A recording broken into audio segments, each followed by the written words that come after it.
여러분 안녕하십니까? 뉴스라이브 문을 엽니다. 오늘은 하루 종일 마스크 챙기셔야겠습니다. 아침부터 초미세먼지가 나쁨 수준인데다가 낮부터는 중국발 스모그와 황사까지 더해지니까요. 오늘은 차량 운전하실 때도 마스크 착용하시는 걸 권해드립니다. 오늘 뉴스라이브에서는 각 자치구별 행정사무감사에서 지적된 문제점들 살펴보도록 하겠습니다. 11월 27일 뉴스라이브 지금부터 시작합니다.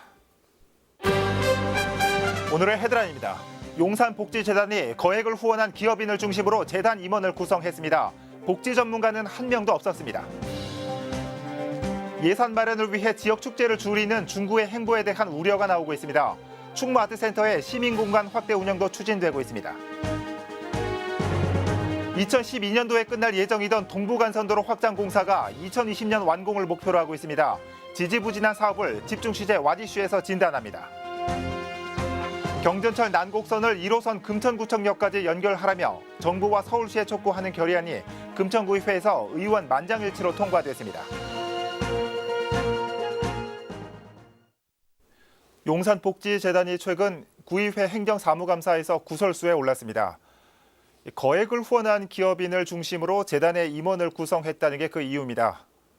복지재단인데 복지 전문가는 없었습니다. 이재용 기자입니다. 위기 가구와 저소득층에게 생계비와 의료비 등을 지원해주는 용산복지재단입니다. 소외 계층을 돕기 위해 2년 전에 출범했는데 재단의 임원 현황을 놓고 최근 용산구의회 행정사무감사에서 문제가 불거졌습니다. 이사장을 비롯한 임원 13명 중 대부분이 기업인인데 반해 복지 분야 전문가는 단 한 명도 없기 때문입니다. 사회복지 전문가 교수님이라든가 각 단체 중에서 그래도 한두 분 들어가시는 것도 나쁘지 않은 것 같고. 집행부는 모금액을 확보하기 위해선 어쩔 수 없었다고 설명합니다. 모금을 해야 되기 때문에 돈 중심으로 후원 기업 그리고 대부분 좀 거액을 후원한 기업의 이사님들 중심으로 이사직을 구성한 건 맞습니다. 이에 대해 설혜영 용산구의회 의원은 재단만의 특화 사업이 있으면 후원은 따라오게 돼 있다고 일침을 가했습니다. 빈장 나눔 사업, 저희 복지재단 만들기 전부터도 해왔던 사업이고 후원금이 모이기 위해서는 특화 사업이 있어야 됩니다. 보람되네라는 생각을 갖게 했을 때 후원금은 더 잘 모여질 수 있어요. 재단에선 같은 사업이라도 그 대상이 다르다고 반박합니다. 모든 사람을 어려운 사람을 기준을 선정해서 도와줄 수가 있어요. 사업명은 비슷할지 몰라도 대상은 다르다는 걸 내가 말씀을 드립니다. 임원 명단을 놓고 구설수에 오른 용산복지재단은 기존 이사들의 임기가 종료되는 대로 복지 전문가를 보충할 계획입니다. 빌라이브 서울 경기 케이블 TV 이재용입니다. 중구의회 행정사무감사에서는 예산 마련을 위해 지역 대표 축제를 줄이거나 없애는 게 과연 맞는가 하는 문제가 대두됐습니다. 서영호 중구청장의 전시성 행사 축소 정책이 도마 위에 오른 겁니다. 진기훈 기자입니다. 중구를 대표하는 행사로 자리매김했던 정동야행. 이제는 중구가 아닌 서울시의 행사가 됐습니다. 행사에 참여하는 시민 중 중구민의 비율이 적고 중구에서 개최하기에 든 예산 등 행사의 규모가 크다는 등의 이유로 행사가 서울시로 넘어간 겁니다. 이처럼 중구 문화정책의 변화로 정동야행처럼 지역의 행사들이 사라지거나 축소되면서 줄어든 행사 예산만 350억여 원. 이렇게 확보한 예산을 5대 구정전략과제에 투입하겠다는 중구의 계획에 우려가 제기됐습니다. 이거를 여기까지 정동야행을 우리가 이렇게까지 우리 중구만의 어떤 그런 걸 살려서 하려고 얼마나 많은 노력을 하고 예산을 투자를 하고 그랬어요. 어느 지역마다 지금 보면은 그 지역의 특성화된 지역 축제를 만들려고 굉장히 많이 노력을 하고 있어요. 연간 350억 정도 행사성. 그동안에 한 5년, 6년, 7년 가까이 문화관광가로서 행사성, 전시성 행사 이렇게 많이 했다고 보십니까? 또 중구 문화재단인 충무아트센터의 운영 방향도 도마 위에 올랐습니다. 현재 중구의 구상은 전문 공연장의 성격이 강한 충무아트센터를 주민 교류 공간으로 바꾼다는 것으로 도서관과 주민 행사 공간 등을 충무아트센터에 마련한다는 계획인데 아트센터가 이미 서울을 대표하는 공연장으로 자리 잡은 상황에서 변화의 방향이 옳은지에 대한 의문이 제기됐습니다. 지금 각동도 소통이 굉장히 많이 되는 그런 소통할 수 있는 장소는 나는 많다고 생각을 해요. 굳이 지금 충마센터까지 그렇게 퇴색해가면서 거기에 어떤 게 바뀌면 급변하는 문화 정책에 대한 우려가 제기된 가운데 곧 있을 예산 심사를 앞두고 서양호 중구청장의 5대 전략과제 관련 예산이 어떤 변화를 맞을지 주목됩니다. 딜라이브 서울 경기 케이블 TV 진기훈입니다. 금천구가 4,600억 원 규모의 내년도 예산안을 구의회에 제출했습니다. 민선 7기 들어 실질적인 첫 예산안입니다. 예산 제출에 앞서 의회에서 진행된 구청장의 시정연설을 통해 금천구의 내년도 살림살이 살펴보겠습니다. 엄정규 기자입니다. 지방정부의 운영의 기본을 주민의 복리 증진이라는 사회적 가치 중심으로 전환하고 궁극적으로 주민의 안정과 삶의 질을 높이는 것이 지방정부와 단체장의 제일 목표라고 생각합니다. 유성훈 구청장이 서두에 밝힌 것처럼 지방 예산의 대부분이 복지 분야가 차지하게 된 건 거스를 수 없는 흐름이 됐습니다. 금천구의 내년도 예산 역시 복지 분야가 전체의 절반 이상을 차지하는 2,317억 원이 편성됐습니다. 자체 복지 사업이 증가했다기보다는 아동수당과 기초연금, 주거급여 등 중앙정부 차원의 복지제도 확대가 지방의 복지 지출을 늘리고 있는 겁니다. 그렇다 보니 일반 사업에 대한 예산 배정은 빠듯할 수밖에 없습니다. 이에 모든 사업들을 정밀하게 재검토하여 우선순위와 계속 시행 여부를 결정하고 재원을 최대한 효율적으로 배분하기 위해 고심에 고심을 거듭하여 예산 편성을 진행하였습니다. 공약 사업에는 총 231억 원이 배분됐습니다.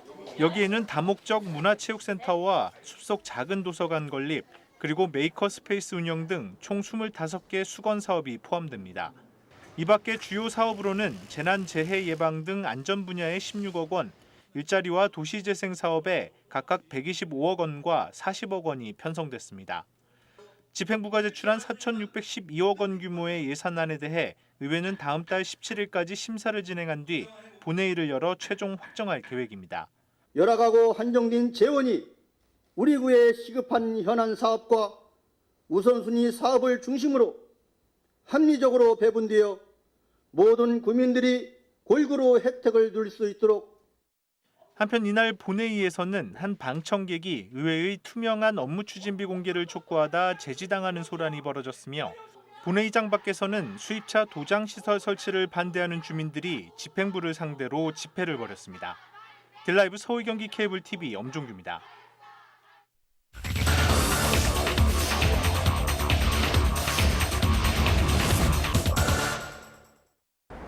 10년을 기다린 동부 간선도로 확장 사업이 오는 2020년 말까지로 연기됐습니다.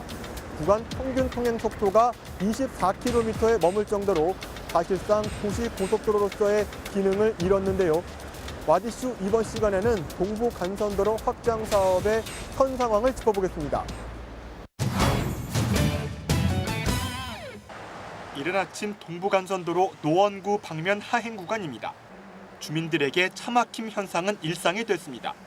상계동에서 강남으로 출근하는 주민의 경우 30여 킬로미터를 가는데 1시간 반을 길에다 버려야 합니다. 이 동부간선도로 빠져나가는 게 제일 문제랬어요.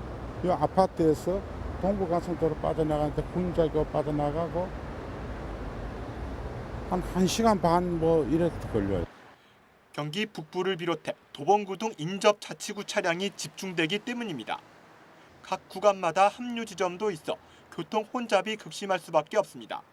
동부간선도로 노원구 녹천교부터 의정부 시계까지는 길이 갑자기 좁아지는 병목 현상 탓에 하루 대부분 극심한 정체 현상을 보이고 있습니다.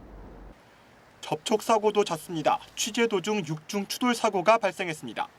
차간 거리를 유지하지 못한 것이 원인입니다. 운전자는 도로 환경이 사고를 유발할 수밖에 없는 구조라며 개선이 시급하다고 말합니다. 끊임없이 막혀가지고 막힌다는 건 차하고 차가 바짝 붙으니까 하루빨리 차선을 넓히든 2차선을 더 만들든 개선을 해야지. 운전자의 말처럼 동부 간선도로 노원 구간에선 종전 4차로를 6차로로 늘리는 확장 공사가 지난 2009년 첫 삽을 떴습니다. 완공 시기는 2012년. 그런데 목표했던 시간을 훌쩍 넘어 10년이 됐음에도 개통 소식은 감감무소식입니다. 최근에서야 2020년 말쯤 개통될 수 있다는 소식이 전해졌습니다. 공사가 시작된 후 교통 혼잡은 더 극심해진 상황. 불편을 참아온 주민들의 허탈감은 커 보입니다. 그 공사 구간이 좀 있어서 그런가 이게 좀 어떻게 확 좀 뚫려야 되겠어요. 너무나 지금 봐서는 이게 대책이 안 나오는 것 같습니다. 시행청인 서울시는 공사 지연 이유에 대해 주변 아파트 주민의 민원 때문이라고 밝혔습니다. 도로가 확장될 경우 소음과 분진 피해를 우려한 주민들이 방음벽 설치 등의 대책 마련을 요구했다는 것입니다. 의견 수렴과 조정 과정에서 공사가 지연됐다는 설명입니다. 동부간선도로가 말 그대로 간선도로다 보니까 이제 방음벽을 터널 형태로 씌워서 이 소음을 아예 원천적으로 차단을 해달라 이제 민원의 요였는데 그것들이 쭉 쌓여서 15년도에 사업계획 변경 조정을 합니다. 저희가. 서울시는 소음과 관련한 민원 대부분은 해결됐다며 예산을 집중 투입해 2020년 말까진 확장 공사를 끝내겠다고 밝혔습니다. 불편을 감수하고 있는 동부 간선도로 이용자들에게 양해를 구했습니다. 10년간 공사 중인 동부 간선도로 제209. 서울시는 현재 동부 간선도로 확장 사업의 공정률은 60%가 진행됐다고 밝혔습니다. 남은 2년 동안 1,500억 원이란 예산을 집중 투입시킨다는 계획인데요. 주민 민원도 해결된 만큼 더 이상 공사가 지연되는 일은 없을 것이라고 밝혔습니다. 동부 간선도로 확장 사업이 마무리되면 구간 평균 통행 속도는 54km가 될 전망입니다. 간선 도로로서의 기능 회복은 물론 서울 최대 상습 정체 구간이란 오명으로부터 벗어날 수 있을지 앞으로의 사업에 관심이 모아지고 있습니다. 지금까지 와대시였습니다.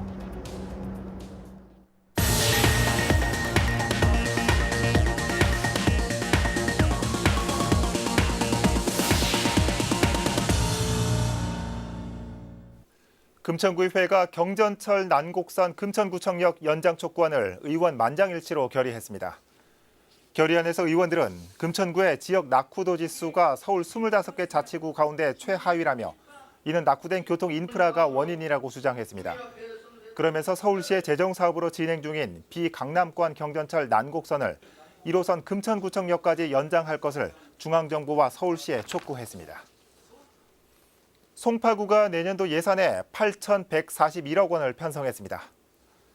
민선 7기 첫 예산안은 올해보다 14.6% 증가한 것으로 역대 최대 규모입니다. 이에 따라 송파구는 장애인 복지과 신설 등 사회복지 분야에 모두 4,104억 원을 투입하고 스쿨전 사고 제로화 사업과 같은 안전교통 분야에 255억 원을 지원할 예정입니다. 송파구가 역점 사업으로 정한 공공일자리 확충 사업에는 17억 원이 편성됐습니다. 이 같은 내용을 담은 내년도 예산안은 다음 달 20일 제261회 송파구의회 본회의에서 최종 의결됩니다. 구로구 고척동의 옛 영등포 교도소 부지 개발이 시작됐습니다. 이곳에는 오늘 2022년까지 아파트 등 2,200여 세대와 쇼핑몰, 복합 행정타운 등이 들어섭니다. 엄종규 기자입니다. 10만 5천 제곱미터에 달하는 옛 영등포 교도소 부지 개발이 첫 삽을 떴습니다. 교정시설이 현 부지에서 천왕동으로 이전한 지 7년 만에 시작된 공사입니다. 아파트와 판매시설을 비롯하여 지역 주민들을 위한 공공시설과 복합행정타운, 공유형 문화 커뮤니티 등으로 구성되어 있어 다양한 문화와 쇼핑 등의 체험을 제공하면서 실질적인 소통의 도시공간으로서 역할을 충분히 할 것으로 생각하고 있습니다. 개발의 핵심은 2,200여 세대에 달하는 공동주택. 과거 일반 분양 아파트로 사업을 추진하다 실패를 맛본 LH는 토지 임대 방식의 뉴스테이로 개발 방식을 전환했습니다. 이와 함께 도서관과 보육시설, 구로 세무서 등 복합 행정타운과 쇼핑몰, 공원도 조성됩니다. 2003년부터 이 교도소를 이전하겠다는 협의가 시작된 이래 2007년에 기본적인 합의가 됐고 그 합의에 기초한 사실은 2007년도에 합의했던 그 기본 계획이 지금 오늘 삽을 뜨고 있습니다. 우리 구로구의 균형 발전에는 결정적인 동력이 되리라 생각합니다. 한편 이날 착공식장 밖에서는 고척 안전대책위원회 등 주민들이 모여 개발로 인한 주민 피해 대책 수립을 위한 주민협의체 구성과 일조권 보장을 요구하는 집회를 열었습니다. 딜라이브 서울 경기 케이블 TV 엄종규입니다. 저출산 문제가 점점 심각해지고 있습니다. 성북구 역시 저출산 문제에서 자유롭지 못한데요. 성북구가 지금을 저출산 문제를 해결할 수 있는 골든타임으로 보고 해결책 마련에 나섰습니다. 이혜진 기자가 보도합니다. 사람들은 낳기만 하면 다 키워주는데 뭘 그렇게 불만이 많으냐, 뭘 그렇게 말이 많냐라고 하는데 아직은 잘 모르겠어요. 엄마는 원래 이렇게 힘든 건가요? 저희 엄마는 저를 어떻게 키우셨죠? 일하며 아이를 낳고 키우는 게 얼마나 힘든지 워킹맘의 일상이 연극으로 꾸며졌습니다. 아픈 아이를 맡길 곳이 없어 발을 동동 구르고 육아휴직을 앞두고 회사의 눈치를 봐야 하는 상황들이 연출되자 객석에선 탄식이 흘러나옵니다. 출산과 육아의 현장에서 누구나 한 번쯤 경험해봤을 법한 이야기이기 때문입니다. 초등학교 같은 경우에는 8시 50분이나 55분까지 가야 되는데 그 시간에는 출근해야 되는 시간이라서 급하게 회사에 가다 보니까 조금 늦게 갔어요. 네, 조금 눈치 보고. 네. 성북구가 저출산 문제를 해결하기 위한 해법 찾기에 나섰습니다. 정부와 지자체가 각종 정책을 쏟아내고 있지만 현실적으로 어떤 사업이 우선돼야 할지 이야기를 들어보는 시간. 난임 부부 지원과 보육료 지원, 그리고 부모 교육까지 성북구가 진행 중인 사업을 알리고 그 효과와 개선책도 논의하기 위한 자리입니다.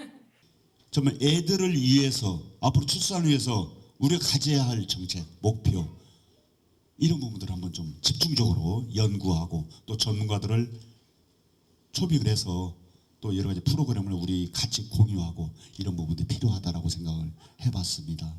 한편 성북구는 이달부터 임신과 출산, 그리고 어르신 복지까지 모든 생애 정보를 한 번에 살펴볼 수 있는 성북 온가족 행복망을 구축했습니다. 해당 사이트엔 정부나 성북구가 지원하는 각종 사업이 소개돼 있어 신청까지 바로 가능합니다. 성북구는 온가족 행복망을 통해 저출산 해결을 위한 맞춤형 서비스를 제공한다는 계획입니다. 딜라이브 서울경기 케이블 TV 이혜지입니다.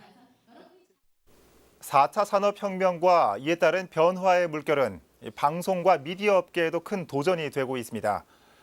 중소개발자의 작은 아이디어가 미디어 기업이나 공공 분야에서 활용되는 사례도 눈에 띄게 늘고 있습니다. 차세대 미디어 분야의 방향을 한눈에 볼 수 있는 행사가 마련됐습니다. 지혁배 기자입니다.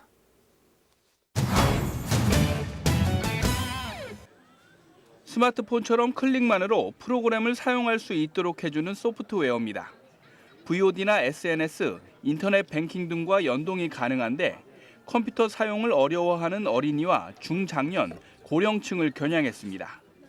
연말부터 서비스를 시작할 예정입니다. 이제 PC 같은 경우는 누구나 이제 사용할 수 있지만 PC를 잘 사용하지 몰라서 모르는 고객들이 많기 때문에 어린이나 중장년층이 좀 클릭만으로 PC를 스마트폰처럼 쉽게 사용할 수 있게 하는 게 저희 목표입니다. 빅데이터를 기반으로 하는 실시간 도서 추천 서비스는 이미 공공도서관에서 서비스를 시작했습니다. 이용자가 성별이나 관심 분야, 기분 등을 입력하면 개인 취향에 맞는 도서를 찾아볼 수 있습니다. 어떤 책을 읽을지 잘 모르시는 분들께는 빅데이터를 기반으로 해서 자신의 성별이나 연령 그리고 기분이나 관심사에 맞는 책을 실시간으로 추천받을 수 있는 기회를 바로 제공하고 있어요. 그래서 이용하시는 분들께서 도서를 고르는 데 굉장히 많은 도움을 드리고 있습니다. 여기에 익스트림 스포츠 종목을 가상 공간에서 체험할 수 있는 체험형 VR 콘텐츠와 유해 미디어 차단 기술까지. 올해 사회째를 맞는 차세대 미디어 대전에선 초지능, 초연결 사회를 지향하는 4차 산업혁명에 따른 방송 미디어 업계의 현 주소와 변화, 도전을 전시와 세미나를 통해 한눈에 살펴볼 수 있습니다. 글로벌 투자 유치를 위한 국내외 콘텐츠 마켓 행사 개최, 해외 미디어 기업 기관과의 협력 강화, 미디어 신기술을 적용한 콘텐츠의 기획, 제작, 유통 지원, 신기술 교육 등 다양한 정책과 예산 확충을 통해 국내 미디어 기업을 집중 지원할 계획입니다. UHD 기술과 융합형 콘텐츠, 1인 미디어를 기반으로 하는 차세대 미디어 분야. 새로운 도전과 변화를 준비하고 있습니다. 딜라이브 서울 경기 케이블 TV 지역배입니다. 중랑구가 민선 7기 구정 슬로건을 행복한 미래, 새로운 중랑으로 선정했습니다. 중랑구는 구민과 직원을 대상으로 330건의 슬로건을 접수받았고 중랑 비전 100인 원탁회의 공감 투표와 온라인 설문조사, 전문가 자문 등을 통해 최종 확정했습니다. 새 슬로건은 새로운 변화에 대한 바람과 행복한 중랑을 만들고자 하는 민선 7기의 의지를 담았습니다. 다음 달 3일부터 초등학교 취학 통지서 온라인 제출이 시작됩니다. 서울에 거주하는 취학 아동의 보호자인 부모나 조부모는 다음 달 3일부터 14일까지 서울시 홈페이지를 통해 취학 통지서를 제출할 수 있습니다. 다만 온라인 서비스 이용이 어렵다면 기존처럼 동주민센터나 직원이나 통장을 통해 서류를 받아 지정된 초등학교에 직접 제출하면 됩니다. 내년 초등학교 취학 대상은 2012년생으로 모두 77,326명입니다. 중랑구가 다음 달 21일까지 위기가구 발굴을 위한 명예사회복지 공무원을 모집합니다. 명예사회복지 공무원은 빈곤 위기가구와 돌봄 위기가구, 주거 취약가구 등 도움이 필요한 가구를 발굴해 동주민센터에 알리는 역할을 하는 무보수 명예직 지역 주민입니다. 관할 동주민센터에 신청서를 작성해 제출하면 되고 누구나 신청 가능합니다. 위촉된 명예사회복지 공무원은 내년부터 활동을 시작하고 모든 활동은 자원봉사 활동 실적으로 인정됩니다.